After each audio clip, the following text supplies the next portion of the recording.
وی جهی نشان دادن که لاوین 3 سالی کتی خوار و گیان خوش دست دای. ویره او جهه که بویر لیچه بوی. شاد حال بجن جبر نبونا پرجین افآواهی او کتی خوار و به گرانی بریندار ببو. حدثکه مالخورتری و بینوی ما کارگاه های عملویر شولد کن. تو وقت داده میزورگه که کودی مشولد کر ام دوباره که این دوچین است شوله. باز دم ما عمل سه شوله مدی دنگه کی مازن هات. پشتی دنگ مازن هاته عمل داره بین. مبارک خدا زوروکه کوته ویره. پشتی زوروک کوته ویره یعنی خوینه که زور دا و دفنا فراد دا. ماجی ما نوکر ببیت دقیق دیک سر مرا کر ما بربود طوری. همچون من راجع حکومتی که ما گفتی برای علاجی که مدیر کن داره کاری بی. خدا نه آواهید بیجید.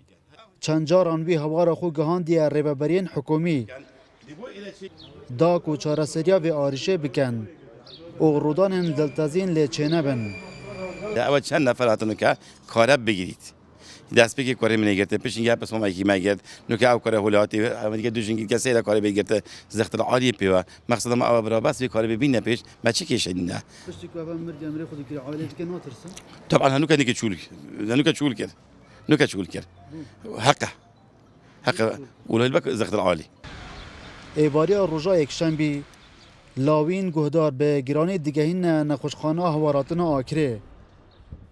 لدیف دخوازی مالباتاوی دبنا دهوک لی 24 دم جمیر در باس نبون گیان خوش دزدا روشاوی تندرستی هر دست پیک زور نه باش بو بس حتی نوشدارن ما درستی شول خو کری و بریناوی درمان کری دید بریناوی نه باشه و هم کسو کارینوانیش راستی وقتی لیره اوان داخواست کرد گفت هشتاد حالت طاری ادابی هوارات نکنم بیشین نوشدارا چهار سریا دست پیکی بود کرد اوان داخواست کرد که ببنه دهوکه لاوین گهدار تمنوی نزدیک بو ل 3 سالیه و بابی وی پیشمرگه و گریدار بون بویر لگرکا کوچینه لسنتر آکره چه بو بگوتنا خلکی و گرکه و خدا نه ابی آواهی گله جارندیتر رودان بی رنگی لیبره دروز بوینه لیا لاوین 3 سالی جهمان کارساتر بود چونکی